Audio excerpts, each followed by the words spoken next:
Assalamualaikum warahmatullahi wabarakatuh dan salam sejahtera diucapkan kepada seluruh penonton Didik TV KPM. Anda bersama saya Ahmad Sufian Azman dalam slot pentaksiran Bilik Darjah. Diharapkan murid-murid di rumah dah bersedia untuk kita bersama dengan guru kita pada hari ini untuk membincangkan PBD dalam pendidikan Al-Quran dan As-Sunnah. Siapakah ustaz yang akan bersama dengan kita pada hari ini? Jom kita saksikan profil guru kita.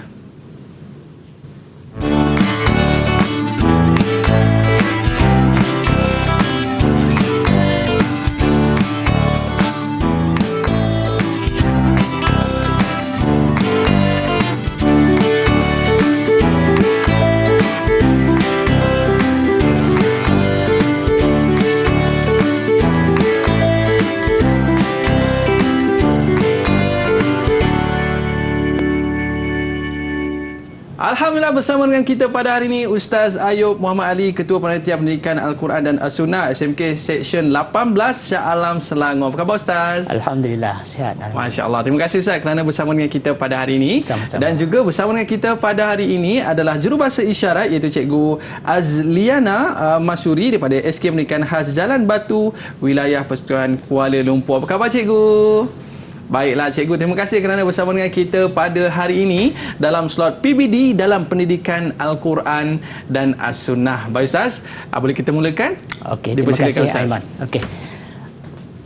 Kita mulakan dengan pengenalan kepada PBD ataupun pentaksiran berdasarkan Bilik Darjah. Okey. Jadi saya mulakan pengenalan dulu. Okey. Jadi Aiman, yang pertama dalam PBD untuk Al-Quran dan Sunnah kita ada 6 bidang kajian ya, iaitu Al-Quran, kemudian hadis, ulum Quran, ulum hadis, akidah Islamiah dan juga akhlak Islamiah. Tetapi untuk kali ini saya nak tunjukkan bagaimana proses PBD itu berlaku pada bidang yang kelima, iaitu akidah Islamiah. Jadi ada yang pertama carta alir pelaksanaan PBD. Mungkin guru-guru ataupun ibu bapa ingin tahu bagaimana pelaksanaan bagi PBD yang saya maksudkan tadi.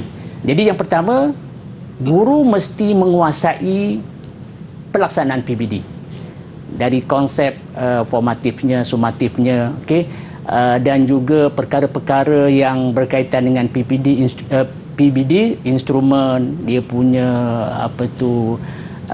perkara-perkara yang berkaitan dengannya, mesti dia menguasai supaya perjalanan ataupun proses itu berjalan dengan lancar, kerana PBD ini ialah satu proses yang berterusan, yang memerlukan kepada satu pengetahuan yang sangat baiklah.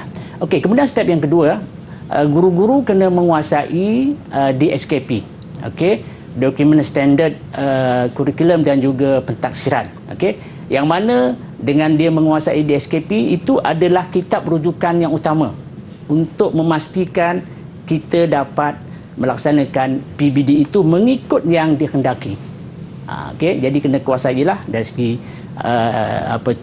standard kandungan, dari segi standard pembelajaran, dari segi standard prestasi. Dia kena faham betul supaya keberhasilannya tu nampak, kemenjadian muridnya tu nampak. Selepas itu step yang ketiga, Aiman ya, kita merancang, merancang PBD dalam PDPC, melalui RPH. Maknanya kita rangka satu situasi ataupun satu plan tindakan untuk bagaimana satu SK tadi itu ataupun standard kandungan itu kita nak laksanakan melalui satu RPH. Kalau contoh bagi standard pembelajaran yang panjang, mungkin kita boleh bagikan kepada 2 masa ataupun 2 period dan sebagainya lah, supaya lagi lancar dan sebagainya. Kemudian barulah kita melaksanakan PBD yang keempat berdasarkan RPH tadi. Dari segi aktiviti dan sebagainya lah kita laksanakan, kita cuba ikut seperti yang dirancang.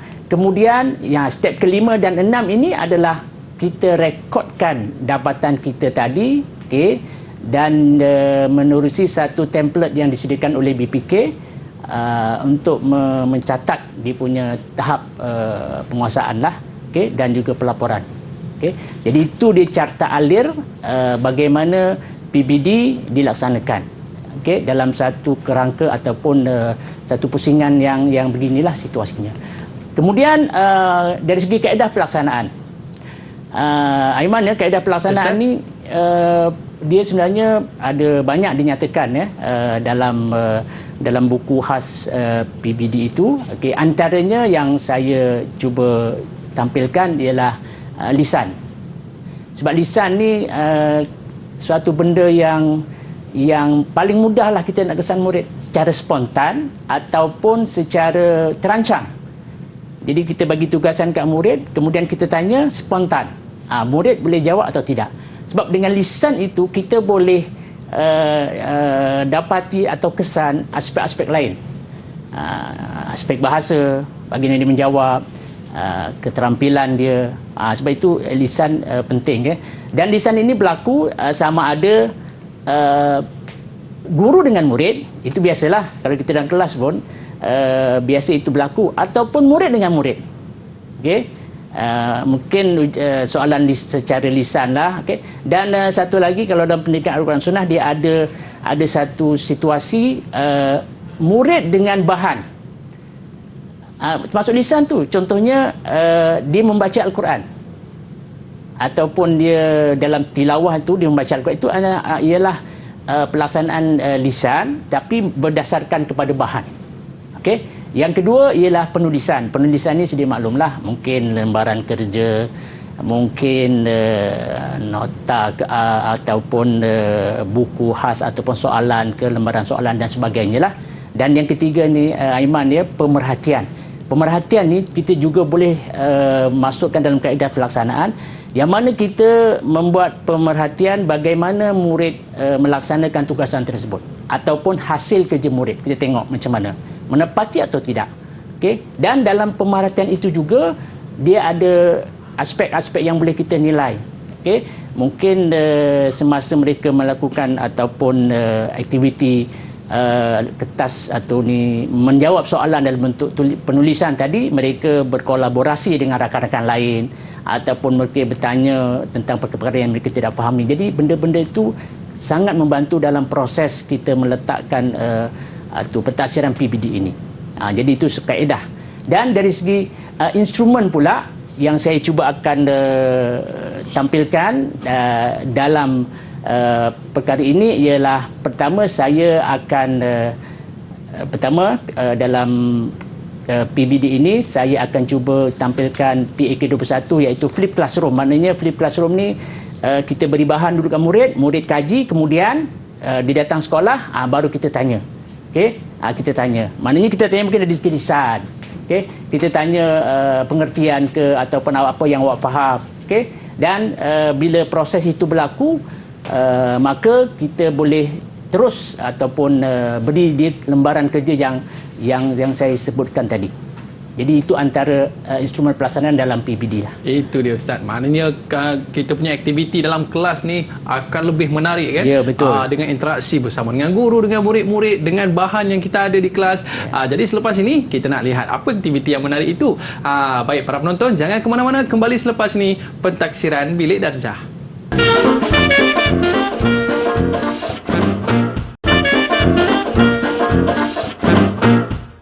Baiklah, kembali bersama saya pada hari ini dalam slot Pentaksiran Bilik Darjah dalam mata pelajaran Pendidikan Al-Quran dan As-Sunnah. Bersama kita pada hari ini Ustaz Ayub. Baik Ustaz, untuk segmen kali ini apakah yang akan Ustaz kongsikan? Terima kasih Aiman. Segmen seterusnya berkaitan dengan aktiviti. Tadi kita dah nampak bagaimana pengenalan, okey, bagaimana proses itu, okey. Jadi aktiviti, okey. Cuma aktiviti yang saya akan kongsi dengan para penonton ialah yang saya sebut tadi, akidah, akidah 5.4 dalam apa tu SK dia 5.4, okey. Dari segi standard pembelajaran dia 5.4, iaitu nas mutasyabihat, akidah. Okey. Jadi yang pertama 5.41 pengertian nas mutasyabiah. Tapi sebelum itu Aiman nak cerita sikit. Untuk standard pembelajaran yang banyak, okey, jadi mungkin sesuai kita jadikan dia 2 kali lah ataupun 2 period, 2 hisah. Tapi kalau yang ini 4 saja, kita boleh jadikan 1 kali PDP lah dalam kelas supaya mudah untuk kita nak menilai. Okey, jadi 5.41 berkaitan dengan nas mutasyabihat. Jadi kita nak terangkan kepada murid apakah dia nas mutasyabihat. Mungkin Aiman pun tahu apa dia nas mutasyabihat. Nas yang pada makna zahirnya menimbulkan kekeliruan kerana di sana ada penyamaan, okey, Allah, sifat Allah dengan makhluk. Sebab itu kita nak ceritakan, okey, apakah pengertian nas mutasyabihat. Kemudian 5.42 iaitu banding beza. Okey, banding beza cara ulama. Okey, di sini ulama khalaf dan ulama salaf, ya. Ulama salaf dan ulama khalaf dalam memahami nas mutasyabihat, bagaimana stand dia orang. Stand mereka supaya dari segi cara mereka memahami nas mutasyabihat itu, sebab dia melibatkan akidah, okey, tidak tersesat. Maknanya seperti yang dianjurkan oleh Islam lah, okey. Jadi di sini para ulama dia memberikan pendapat kalau ulama salaf dia lebih secara tafwid, iaitu menyerahkan kepada Allah, okey, makna yang sesuai baginya lah, okey. Dan bagi ulama khalaf dia menyamakan dengan yang sesuai, okey, maknanya kalau misalnya kata dalam ayat tu menyebut tangan, maka tidak dinyatakan sebagai tangan tetapi kekuasaan, begitu. Kemudian 5.4.3 menilai kepentingan nas mutasyabihat dalam meningkatkan keimanan. Maknanya selepas murid dia mempelajari tajuk ini, okey, dia dapat menilai, okey, kenapa perlu kita mempelajari ayat mutasyabihat ini dalam meningkatkan keimanan. Okey, sebab itu penting, ya, untuk murid nanti tahu benda ni, okey. Dan yang terakhir 5.4.4 iaitu usaha dan tindakan. Okey, bagaimana kita merumus, okey, setelah mereka memahami konsep ilmu dan kepentingan, mereka dapat merumuskan apakah tindakan atau usaha kita untuk memastikan, okey, masyarakat di luar sana ditahu tentang nas mutasyabihat ini, yang mana juga boleh meningkatkan keimanan mereka. Jadi sebab itu dalam bab ini maknanya kita kena pastikan benda tu benar-benar seperti yang tertera pada DSKP lah. Okey. Kemudian ini aktiviti pula, ya. Aktiviti yang dirancang ialah yang pertama, dinyatakan di situ, guru telah memberikan tugasan kepada murid sehari sebelum pentaksiran, okey, agar menonton video. Ada video khas yang kita buat berkaitan dengan ayat mutasyabihat, yang mana selari dengan konten yang ada dalam SK lah, ada SP tadi, ya, selari supaya nak nampak step by step yang kita sebutkan tadi. Kemudian selepas mendapat maklumat daripada video tersebut, guru bertanya soalan berkaitan tajuk. Maknanya di sini pentaksiran lisan berlaku. Macam saya sebut tadilah, dia lisan ini suatu yang mudah untuk kita nak tahu kesan adakah murid menguasai atau tidak. Dan dia spontan saja, spontan ataupun secara terancang, tu boleh, yang penting kita dapat kesan. Kemudian selepas berbincang dan sebagainya, soal jawab, okey, ataupun berinteraksi antara satu sama lain, guru memberi lembaran kerja dalam buku untuk disempurnakan, dibagi lembaran kerja. Jadi murid kena selesaikanlah tugasan tersebut, okey, sama ada mereka menguasai ataupun tidak SP yang disebut, nyatakan tadi. Kemudian ini contoh video lah, contoh video yang berkaitan. Jadi maknanya nanti kita saksikan video ini, bagaimana proses ataupun berkaitan dengan ayat mutasyabihat itu. Okey, jom kita saksikan. Okey. PDPR kita kali ini, kita akan mempelajari tajuk akidah, iaitu tajuk yang terakhir, ayat-ayat Al-Quran dan hadis mutasyabihat. Dalam tajuk kita pada kali ini, kita akan fokus kepada 3 perkara yang besar, iaitu yang pertama, pengertian ayat dan hadis mutasyabihat dari segi bahasa dan istilah. Yang kedua, kita akan lihat pandangan ulama salaf dan khalaf mengenai ayat mutasyabihat serta contoh-contoh nas mutasyabihat. Dan yang ketiga, kepentingan kita mempelajari nas mutasyabihat ini dan kaitannya kepada akidah.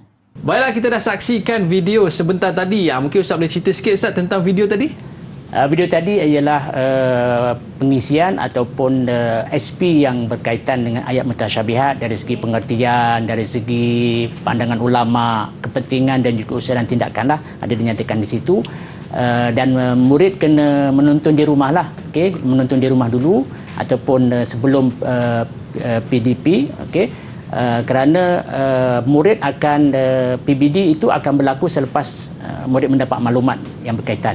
Okay. Jadi selepas murid membuat ataupun menyelesaikan tugasan, okay, jadi langkah yang keempat ialah guru berbincang bersama murid untuk menilai jawapan mereka. Okay.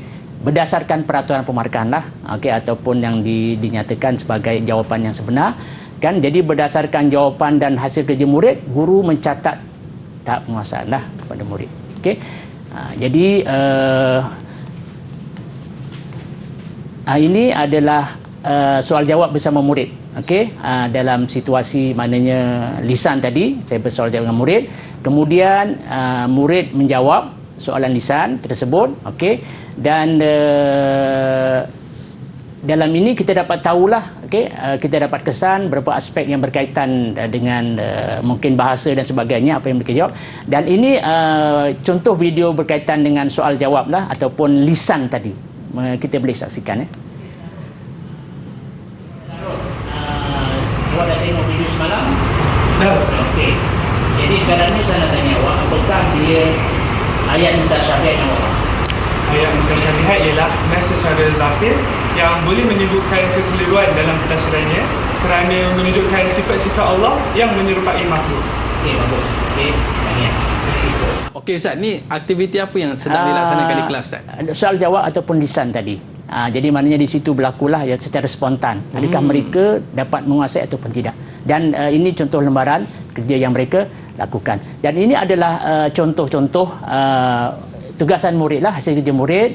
Okay, mereka mengisi lembaran kerja ataupun tugasan. Okay, contoh di sana kita dapat tengok ialah contoh ayat mutasyabihat, okay, pengertian, okay, dan sebagainya yang berkaitan dengannya lah. Okay, ada grafik. Okay, ini semuanya kepelbagaian latihan, okay, dalam bentuk penulisan itu sudah tentu boleh menggarap jawapan yang pelbagai juga daripada murid berdasarkan daripada apa yang mereka telah nyatakan ataupun telah melihat daripada video tersebut. Ini contoh bahagian tadi yang objektif, yang ini bahagian subjektif, iaitu dalam bentuk yang lebih panjang lagi lah jawapan. Yang ini mereka memerlukan lagi penelitian dalam menonton video yang berkaitan dengan ayat mutasyabihat tadi. Okey Ustaz, ni di antara soalan yang mungkin murid-murid perlu jawab dalam lembaran tadi Ustaz ya. Mungkin kalau Ustaz boleh ceritakan kepada kita tentang situasi dalam kelas tu, pastinya lebih menarik dengan soal jawab bersama dengan guru dan sebagainya. Baik Ustaz, kita nak berehat seketika dan selepas ni kita nak tahu juga macam manalah Ustaz ambil markah tu kan. Para penonton jangan ke mana-mana, kembali selepas ini Pentaksiran Bilik Darjah.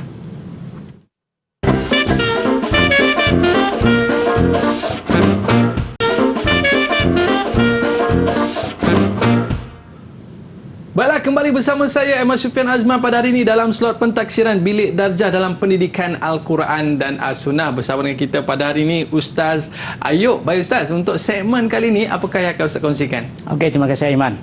Okey, ini segmen yang ketiga, iaitu bagaimana kita merekodkan tahap penguasaan murid selepas proses PBD tadi berlaku. Okey, jadi yang pertama kat sini sedikit grafik ataupun gambaran apa yang kita tunjukkan, okey, iaitu berkaitan dengan bidang-bidang yang berkaitan dengan Al-Quran dan As-Sunnah tadi, dan juga Ini dia tahap penguasaan ataupun fokus kepada perekodan, apa yang kita nak perekodan kepada murid setelah proses itu berlaku. Okey, jadi yang pertama dari segi tahap penguasaan ataupun standard prestasi yang kita nak tunjukkan iaitu dia ada 1 sampai 6. Jadi TP1, tahap penguasaan 1, fokus bagi mereka yang boleh menyatakan pengetahuan. Contoh macam tadi mungkin dia boleh menyatakan apakah dia ayat mutasyabihat. Contoh ayat mutasyabihat dia kata contohnya nas yang maknanya zahir tapi menyamakan dengan makhluk, okey, yang menjadi kekeliruan. Itu pun boleh dapat TP1. Kemudian amali, mungkin dia lebih panjang lagi, mungkin dia ingat dalil, okey, mengingat dalil ataupun contoh, itu termasuk dalam amalilah. Jadi TP yang kedua, okey, ataupun TP yang 3 amalan, okey. Amalan maknanya dia mengetahui bahawa setiap daripada kita mesti memahami kepentingan mengikut, okey, bagaimana ulama menetapkan stand ataupun pandangan kepada ayat mutasyabihat ini, okey. Kemudian yang TP4 iltizam, maknanya menghuraikan dan mengaplikasikan bersungguh-sungguh. Maknanya bila dia jumpa ayat mutasyabihat ini, dia tahu dia tak boleh mentafsirkan mengikut zahir ayat. Okey. Ini TP4 lah. Ataupun TP5 penghayatan, maknanya dia boleh menjelaskan justifikasi dan juga menilai kepentingan. Kenapa aku kena pentingnya mempelajari ayat mutasyabihat ini? Dia boleh berikan justifikasi itu dan kepentingan. Itu dah masuk TP yang kelima. Dan akhir sekali untuk TP yang keenam, tahap penguasaan yang keenam ialah pentabiatan, iaitu dia dapat merumuskan.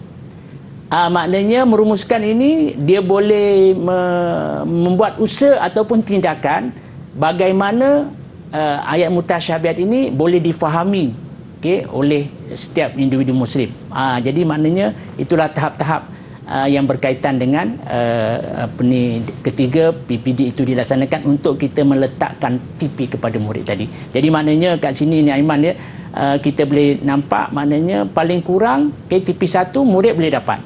Sebab dia dah menonton video kan, dia boleh faham secara umum, secara spontan gitu. Okey. Tapi kalau dia boleh contoh memberikan kepentingan, itu dah maknanya contoh hikmat ke kelebihan ke, dia dapat menceritakan benda itu dah masuk TP yang kelima lagi lah. Mana begitu situasinya. Okey, ini dia punya borang perekodan. Yang ini dia ada nama sekolah, okey, dan dinyatakan ataupun dipamerkan di sini. Yang ini untuk penuh lah yang saya sebut tadi, bidang-bidang dalam PQS. Dia ada Al-Quran, ada Al-Hadis, ada ulum Quran, ulum hadis, okey, dan juga ada akidah. Di situ diletakkan, ya. Jadi secara umumnya kita pamerkan begitulah, ada dalam borang tersebut. Okey, kemudian ini borang perekodan bidang akidah. Mana dalam bidang akidah ni dia ada satu lagi khusus. Cuma sebelum itu ya Aiman ya, yes, borang ini dijana secara automatik. Maknanya pihak BBK dia telah menyediakan borang ini untuk kemudian guru-guru. Jadi just kita letakkan nama dan kad pengenalan, dia dah dijana untuk semua bidang tu masuk, dan juga dia ada maknanya sekali link dengan tadi dinyatakan semualah kat situ. Jadi mudah, okey, berdasarkan kepada markah yang diisi oleh guru. Okey, jadi ni contoh borang bidang akidah. Kita nampak ayat ataupun konsep ayat al-mutasyabihat itu berada di 5.4 dalam ujung tadi kita nampak kat situ. Okey, kemudian yang ini pula dia ada PBD ni, dia ada satu lagi yang mungkin saya boleh sebut, iaitu pertimbangan profesional. Okey, pertimbangan profesional. Jadi apakah kaedah yang dijana oleh sistem itu kita katakan sebagai simulasi. Maknanya itu yang dapat lah. Maknanya kalau kita letak 6 dia akan jadi 6. Okey, ataupun kita letak 3, 4, K3 mungkin jadi 5. Okey. Itu yang dijana oleh sistem. Tapi kita ada lagi satu pertimbangan profesional. Jadi pertimbangan profesional ni apa dia? Dia ada 4. Pertama, guru itu mesti mengetahui pengetahuan tentang isu tersebut. Maknanya SK ataupun SP tu guru mesti kuasai. Okey, untuk memastikan professional judgement itu berlaku ataupun pertimbangan profesional itu berlaku. Yang kedua, mesti dilakukan dengan tanggungjawab profesional. Maknanya tidak membezakan lelaki atau perempuan. Okey, ialah kadang benda itu mesti saksama, adil, saksama. Okey, guru itu sendiri dalam memberi markah. Okey, yang ketiga, mesti ada input pelajar. Kita mesti mengetahui kekuatan dan kelemahan pelajar itu. Dan yang keempat iaitu mesti pengalaman. Dalam memberi markah itu, untuk memastikan pertimbangan profesional itu berlaku, mesti ada pengalaman guru sendiri dalam mengesan murid punya perkembangan supaya jelas. Jadi oleh itu, dalam contoh kat sini, kat sini tahap penguasaan 5 tahap penguasaan 5, okey, tapi dalam profesional ni kita tengok secara umum dia boleh dapat 6, maka kita boleh letak 6. Okey, jadi begitulah situasinya. Cuma kalau kita rasa dalam situasi itu murid memang tak boleh pergi, memang 5 itu paling tinggi seperti yang dijana oleh sistem, maka kita boleh letakkan 5 begitu. Jadi itu dia perbezaan antara kaedah simulasi dan pertimbangan profesional yang akan menyebabkan pemberian ataupun penyataan tahap penguasaan itu dia lebih profesional lah. Okey. Dan akhir sekali, Aiman ya. Ustaz. Bagaimana pula sekiranya murid itu dia mendapat hanya tahap 1 atau tahap 2? Kalau 6 okeylah. Mungkin kalau macam Aiman tu boleh 6 kan, ataupun 5 kan.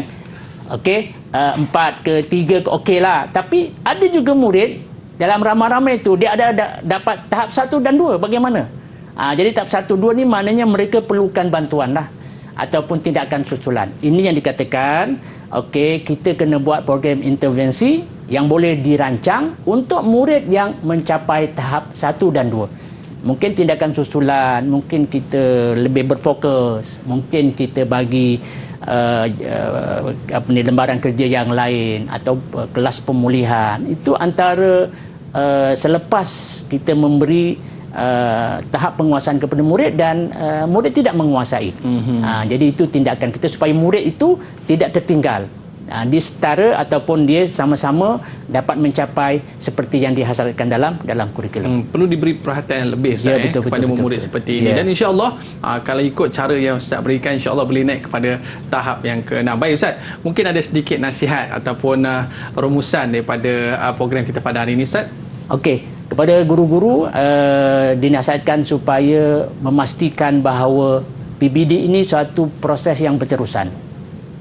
Okey, dia berterusan, yang bukan kata orang tu ikut dan ataupun ikut kita sempat kita buat. Jadi berterusan supaya kita nampak perkembangan. Sebab itu kalau kita tengok dari segi borang yang pihak BPK sediakan tu memang cukup menarik. Okey, dan bagi ibu bapa kena memahami konsep ini supaya dia dapat tahu bagaimana anak mereka dapat tahap yang dikehendaki. Okey, supaya PBD itu dapat selari seperti yang dihasilkan. Barulah kita dapat tahu maknanya tahap seseorang murid itu untuk ditingkatkan di kemudian hari. Baik, kita nak ucapkan terima kasih kepada Ustaz Ayub di atas penjelasan dalam PBD dalam pendidikan Al-Quran dan As-Sunnah. Terima kasih kepada para penonton atas kesetiaan anda semua. Saya Aiman Sufyan mengundurkan diri. Jumpa lagi. Ila liqa. Assalamualaikum warahmatullahi wabarakatuh. Terima kasih Ustaz. Okey, sama-sama.